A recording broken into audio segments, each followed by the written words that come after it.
Welcome back to Growth Catalyst Hub. In our channel, we talk about the mindset and the skill sets that you need to turbocharge your career. In this episode, we are going to talk about one of the most important skill, but which is not paid as much attention, especially in the early stages of one career: teamwork and collaboration.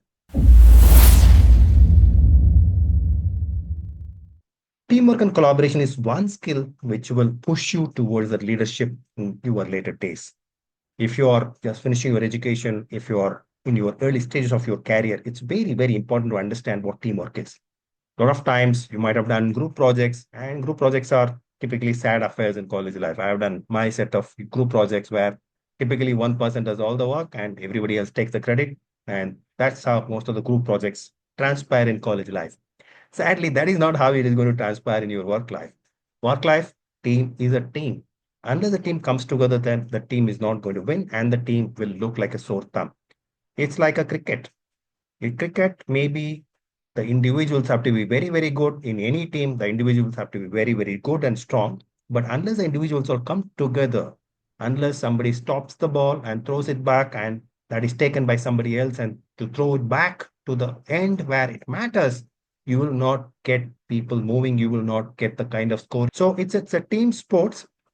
And unless you play that team game very well, which is all about understanding the strengths and weaknesses of your team members, understanding what needs to be done, understanding what is your role in the team, understanding what needs to be done at the moment during the time in the project, it's not going to be easy for the people in the team. It's not going to be easy for you as well. So you need to understand how to work in team. You need to understand how to collaborate as a team to push things forward, get that project done, and move the company's metrics up so that you are seen as a person who is able to do all that and you will be considered as a leader, potential leader. So how do you do this? How do you get this teamwork going? What are the components of teamwork and collaboration? What are the metrics? That's what we are going to see. Let's jump right in. Let's start with why teamwork is so very important, a critical component of organization life. So many things that one does in a company, so many things that one does in any organization is teamwork. Irrespective of who says what, it's a team which comes together, it's a team which executes. The leaders may set the vision and the mission of the company, but the final nuts and bolts are actually done and carried out by the team which is there on the ground. At different levels, there are different people who are carrying out different roles. And if each of the team messes up, if different teams mess at different levels, the company will be a complete messed up affair. So it's the teamwork is very, very critical component of any organization life. And however talented you are, if you don't know how to play in a team, if you don't know how to manage a team, if you don't know how to collaboratively solve problems as a team, that company is not going to survive for very long. And you as a person are not going to be going up the ladder the way you want it to. So, however talented you are, unless you learn the critical component of teamwork and collaboration, you are not going to go very far. But the people, even if they are a little less talented, who know how to play in a team, who know how to collaborate as a team, will go very, very far in today's organization life. Now, having said that, what are the things that you need to know, you need to do? I would say there are three things that you need to bring to the table as a team.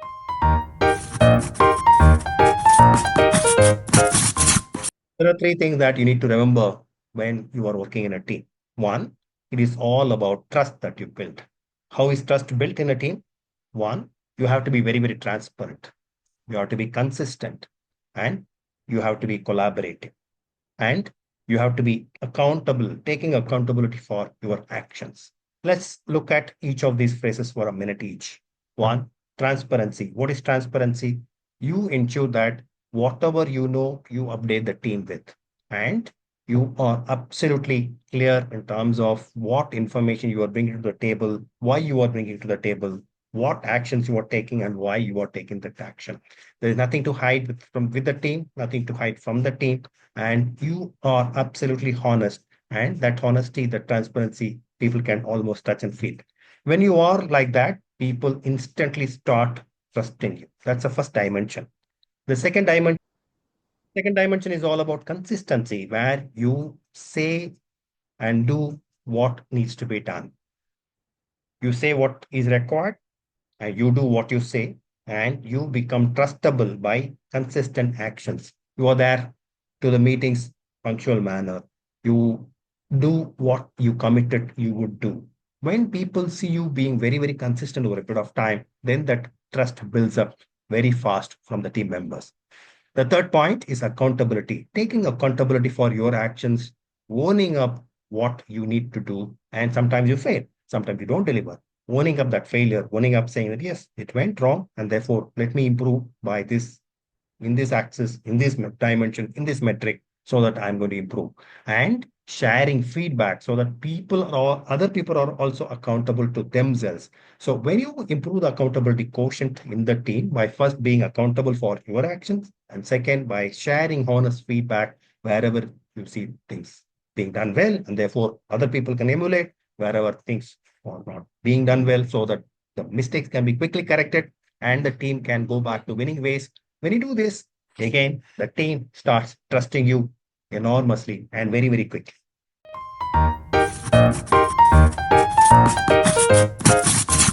Second power tool that I'm going to talk about is diversity and inclusion. It's a buzzword these days in terms of including diverse members and talking about inclusiveness, but it's actually a power tool.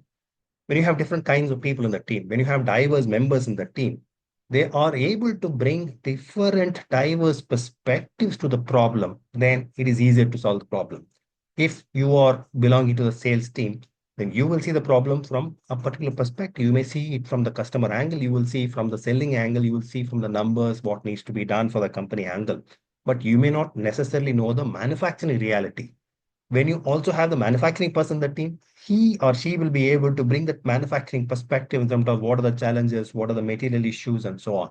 When you have a person from marketing, the marketing person will be able to see it from the marketing angle, what needs to be done so that the pull can be created in the market. When you have an R&D person in the team, they will be able to bring and talk about what needs to be done to push this idea forward, how this can be executed in terms of product. So when you have diverse members in the team, who can bring in diverse ideas and different perspectives to the table, the problems on hand can be a lot more easily and quickly solved. And therefore, it is important for you to bring in those people if you are in charge of creating the team, or even otherwise to reach out to those members who can give you that diverse perspectives. Especially when meetings are there, we see that some people talk, some people don't talk, and people who don't talk remain very, very quiet. It doesn't mean that just because they are quiet, they don't have ideas. The ideas need to be tapped into. So if you are a team person, the first and simple thing that you should do is to look at who are the quiet ones and tap into them, ask them to speak out, ask them to share their perspectives so that everybody also feels included in the team.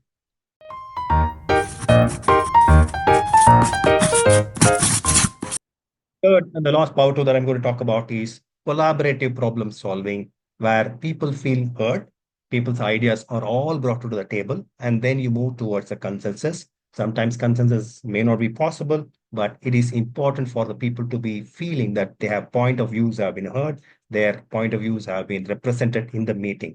So how do you start? You start with the problem statement there. This is a problem that we are trying to solve. This is a project that we are trying to do. This is how we are going to execute. And now, can we hear ideas so that we move towards the right path?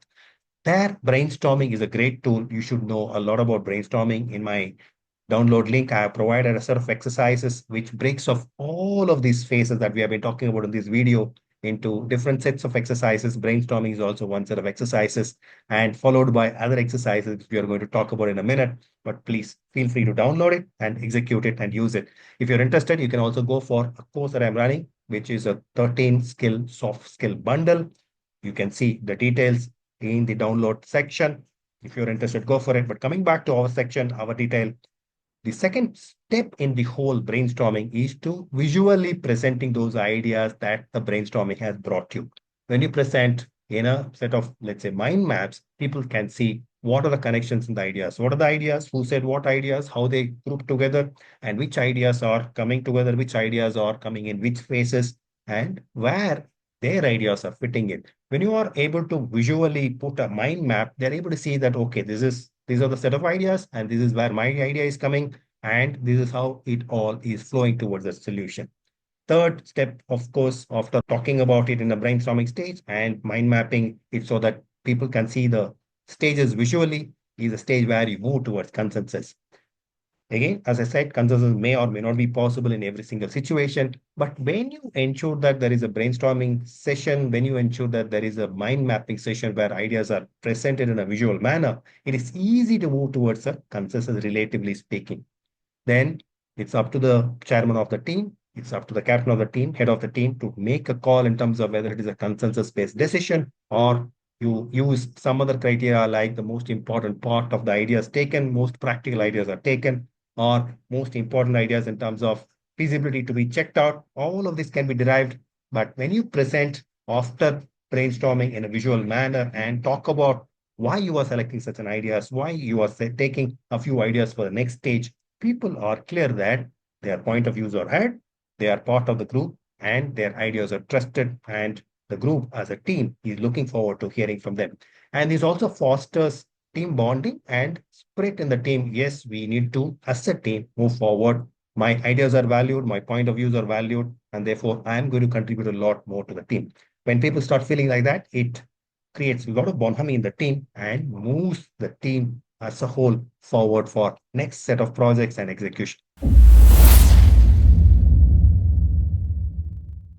We talked about number of ideas in this session. One, how do you build trust using transparency, consistency, and accountability as tools? Number two, why it is important to have a diverse set of team, different peoples in the team, and why it is important to have inclusiveness so that people feel heard and their ideas are trusted. Number three, with all of this, how do you move towards a stage where you collaboratively solve problems and create and execute those projects? Use all of this and more. Use the download link and download the materials, exercises, take a look at it, practice it so that you become the team member that is people look forward to. You become that team member that people want to work with. You become the team member who people relish to work with. Wishing you all the very best. See you in our next episode.